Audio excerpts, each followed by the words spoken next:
que bana kota ki 915 promesses, 58 discours, 78 voyages. À ça le côté. Soit va sortir dans le bac qui voyage a vu 1,5 milliard. 15 millions à biso bayiba qui ezongi te kino lelo 15 millions na 2020 après cette promesse na 2020 soto la nidi parti premièrement aza ventier na discours na aye koloba 2020 peuple congolais kozana venir te baza na société ni aza na ona mboka ya mibale bicho ya mboka eza bien te lelo nini ya pesa peuple congolais mboka bénéficie.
Bonjour. Bonjour papa. On a drapeau il y a Nouvel Élan. Il y a Adolphe Mouzitou, président. Il y a Sumumpa. On a place échangée. Nouvel Élan. Bon, les deux à la 10 jours, il fallait qu'il y ait un président élu. Président Oyo Biso de Kina na ba irne na sambula to kena ko voter yo wana zo ya ngode to ya ya mbaye asali ko lebele libana mboka ko atala mboka na ye akuta na pena bato balingaka mingi na bato apesa bo konti na mboka o biso yo rapport ya mboka ndenge de kutambula malamu bien na sato de la carte bon soki to lobi mboka zo tambula malamu wana to kominyo ko la biso moko ko mboka zo tambula mabe nango ezomonana na banzela na makambo nyonso ezoleka toyebi ntango moto tozalaki na besoin tobotole bokonzi atikelaki biso dollar na to moko boye malgré ezalaki élevé mais par rapport na lelo ezomata donc biso tokanisaki ke non kolongola motu wana makambo ekoki kochange mais nga nazo assure ke mboka ezokende tellement mabe vraiment population azose retrouve te yango tozozela kaka président na biso aya nanu aloba nanu. Est-ce que mutu oyo le bien na tokota na komo pena mabetezani de kokapila? Oui. Ozali président honoraire. Est-ce que ndemo sali différence par rapport à ena lelo? Donc dans la crise et donc continuer toujours au kota makasi. Papa na ebisa yo ke mboka toza na crise. Par rapport ya ndeko Kabila atikelaki biso makambo ya bien te po epasali malamu te tokutana lo mo betele maboko te mais ndeko oyo ayibaki bokonzi ya biso banani balamuka la mpe na sanini kolala te misuga muto ayibaki bokonzi na biso nde azwi sikoyo biso tokanisaki akoki kosala ta makambo po to applaudir ye malgré aza muyibi mais azobebisa na ebisi yo eloko moko alobi boye dollar binomo bozomona ndenge ezomata dollar lelo eza boye topesa da une année déjà l'équipe il en a eza zéro chaque fois kaka lisolo tozobeta moko programme à 100 jours mais jusque là négativité a promettre biso tokofete na basote mouton lelo sote mouton eza makambo masolo mboka eza stationné na niveau moko que non toza na président ya azaki musika mboka asola na biso toyebise nanu mabelega na nsima awa nakanisi sinango lobi a promettre biso mouton c'est vrai président lobaki ke cadeau ya Noël après si ma quinoa saute mouton on peut être monique il doit faire souffrir bon on a poussé tata est-ce que bilan oyo omoni pendant janvier qui le l'autre bilan négatif mais après si promesse à lui en 2020 makambo est-ce que a réaliser yango papa nazo ebisa yo ezana mokonzi moko te akama mboka sans promesse promesse c'est loko to mesana nango mutoto tiko bengana Kabila soit disant kete kwa za na sima na ye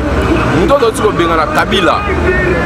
aprometaka biso ya mingi aloba ba discours asala alaka aloba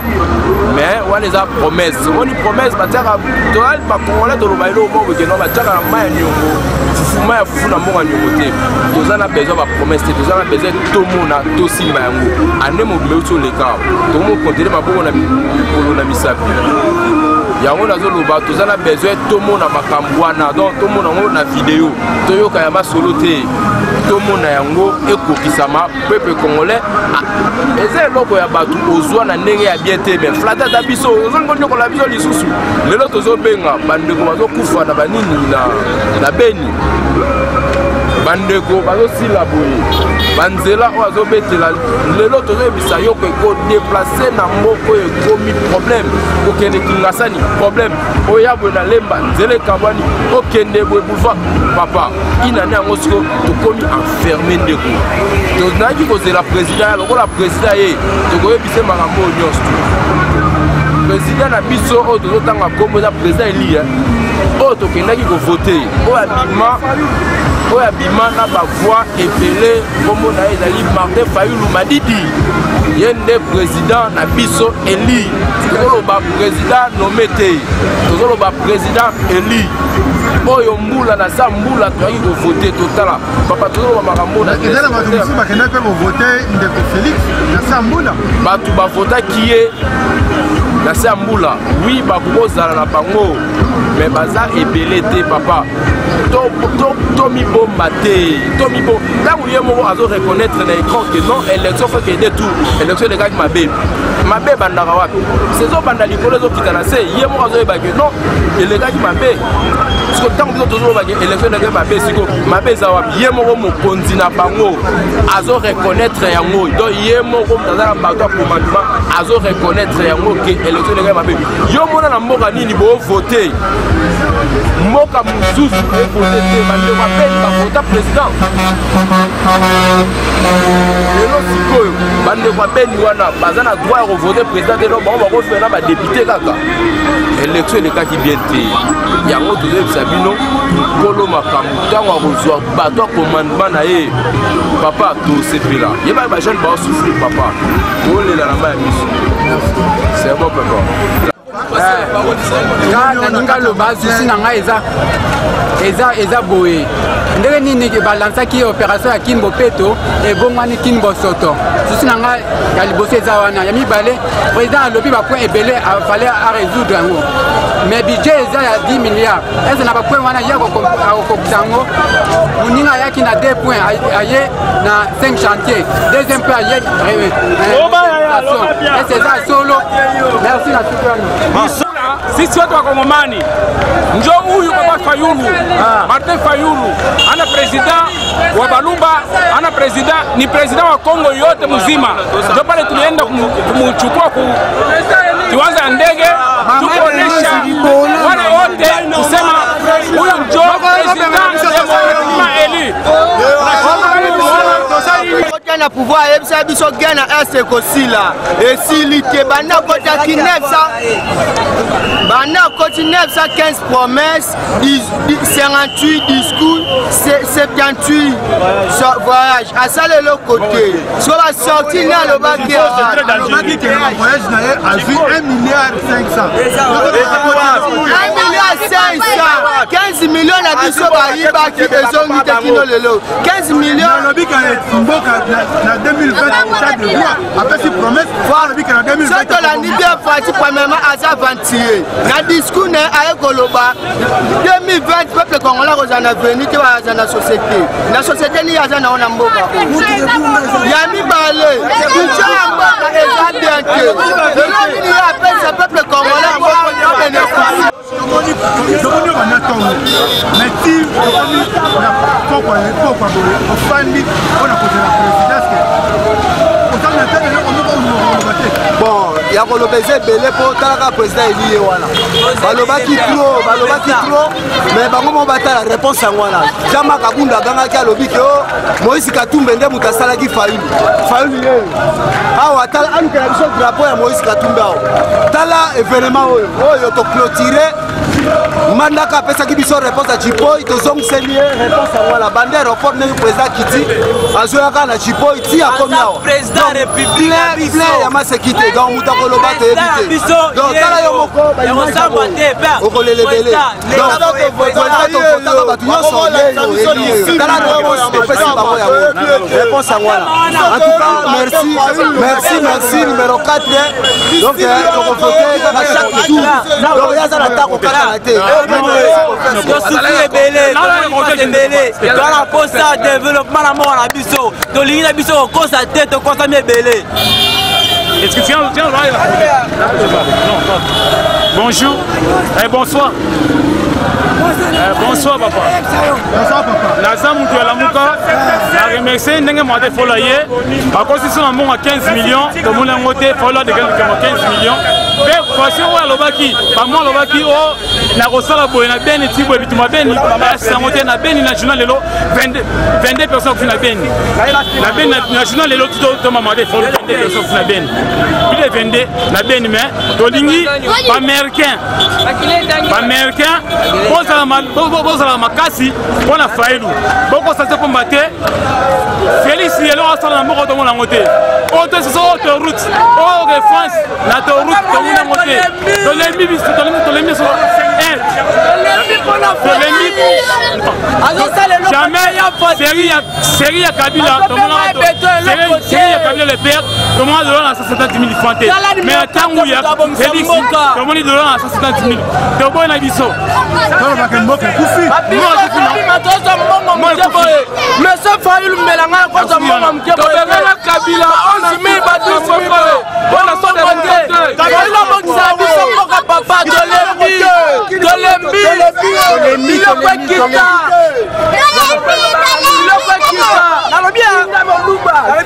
dollar kita baluba eloko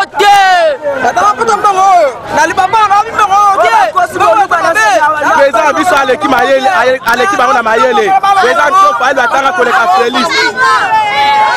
c'est moi Fayulu. Oui, bonjour papa. Toza juste na 18e rue na boulevard Lumumba, place Makambo des Osalam. Échangeur, donc na face Luana échangeur, place école Lumumba Salé. Bon, tout ça na événement moko ya makasi c'est la président de la République Azoya. To bande ko zela banda 10h mais balobi déjà quitté l'aéroport, to bande ko zela biso nyonso.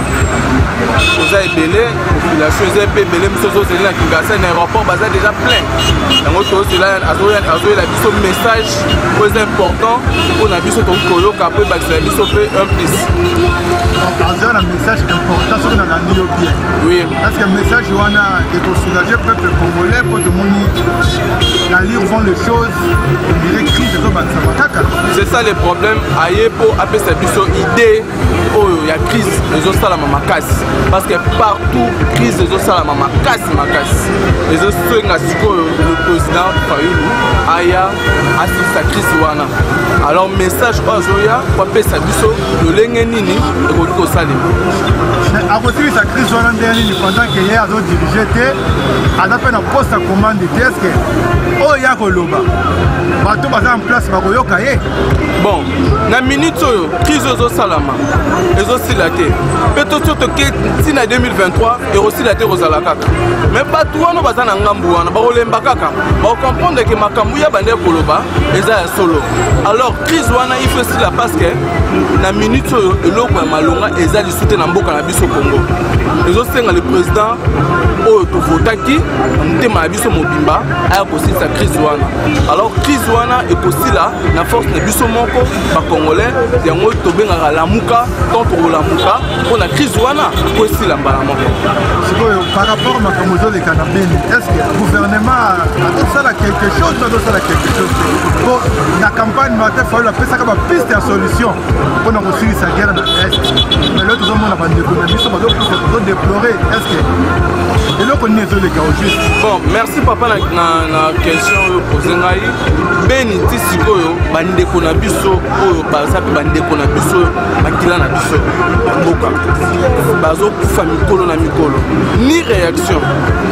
mais tozoka o ba FARDC bakendaki na province mosusu ba pousse ba rebelle obomo na Beni tisiko na Beni po nini makambo nous aussi la partie c'est que tu le dis que la guerre moko politique et c'est une guerre politique parce que yo ton lobby qui na ba province mosusu ba rebelle bazo kende comment pourquoi na Beni bozo toucher te c'est ça makambo yebani kuna Tolandi discours chef de l'État na congrès a lobby que l'élection tout ce qui n'a des tout pour notre légitimité est-ce que quelque part alors se reprocher na eloko bon à reconnaître que l'élection salamaki tour à liboso zaki ya mabe alors on a à reconnaître que ba voir les zaki ya yepete ngana vandi na lemba salongo mutu moko ta lekaki président Fayoul na voix mutu moko te mais tant il m'a reconnaître ngo fallait ndati fatika pour mboka ekende malamu parce que pouvoir ko na fraude te pour mboka na biso tambola il faut bopesa eloko ezaki na mutu oyo bakonaki ye pour mboka etambola malamu. Est-ce que ça a suka? Bon, le banana suka a besoin de changement dans mboka na biso. Nous avons besoin de crise ezali ta biso ba jeune.